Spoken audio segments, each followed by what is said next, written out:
Bienvenue dans la série de vidéos How To par Massey Ferguson.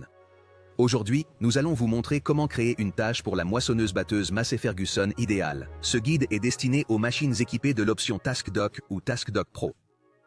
Si vous n'êtes pas sûr de la configuration de votre moissonneuse-batteuse, contactez votre concessionnaire. Il y a deux façons de commencer une tâche, en créant une nouvelle tâche ou en recevant une tâche envoyée par le serveur à la moissonneuse-batteuse idéale. Dans cette vidéo, nous nous concentrerons sur la création d'une nouvelle tâche. Tout d'abord, allez sur la page d'accueil du doc des tâches et cliquez sur la zone des tâches pour commencer une nouvelle tâche. Il est préférable d'être en bordure du champ avant de commencer. Sur la page de la tâche, cliquez sur plus pour créer une nouvelle tâche. Donnez-lui un nom, puis appuyez sur le bouton de validation pour confirmer. Assurez-vous que la tâche que vous venez de créer est sélectionnée dans la liste et validée à nouveau. Assurez-vous que la table de coupe correcte est sélectionnée avant de créer la tâche. Puis cliquez sur le bouton de validation. À ce stade, vous verrez que la machine et la coupe sont liées à votre nouvelle tâche. Vous pouvez ajouter des informations supplémentaires en cliquant sur le bouton « Ajouter ». Nous vous recommandons d'inclure au moins les détails du champ, de l'exploitation ou du client et de la culture. Cliquez ensuite sur « Valider » pour confirmer. Pour ajouter un nouveau champ, cliquez sur le bouton « Plus » et nommez-le en conséquence.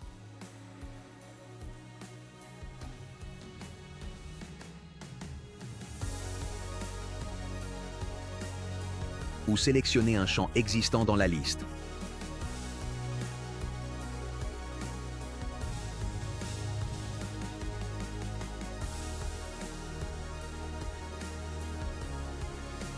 Une fois que vous avez ajouté toutes les informations nécessaires, cliquez sur le bouton d'enregistrement en haut à droite.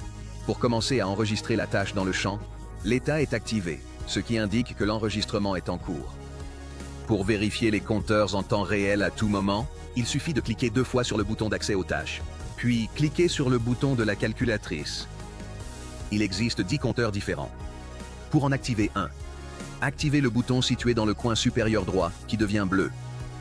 Sélectionnez le compteur du contrôleur de tâches pour afficher les données de la tâche en cours.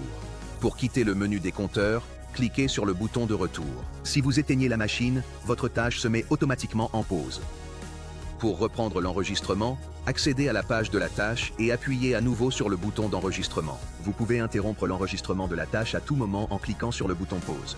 Lorsque la tâche est terminée, cliquez sur le bouton d'enregistrement pour la fermer. Une fenêtre contextuelle affiche des détails, tels que la superficie totale récoltée et la consommation de carburant. À noter, une fois que votre tâche est marquée comme terminée et sauvegardée, vous ne pourrez plus enregistrer d'autres données pour cette tâche.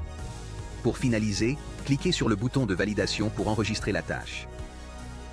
Cette tâche sera stockée dans le terminal, et vous pouvez utiliser une clé USB pour l'exporter vers votre système d'information de gestion agricole.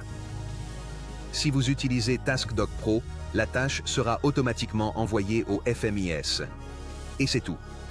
Votre tâche est maintenant sauvegardée avec succès et prête à être utilisée. C'est maintenant à vous d'essayer.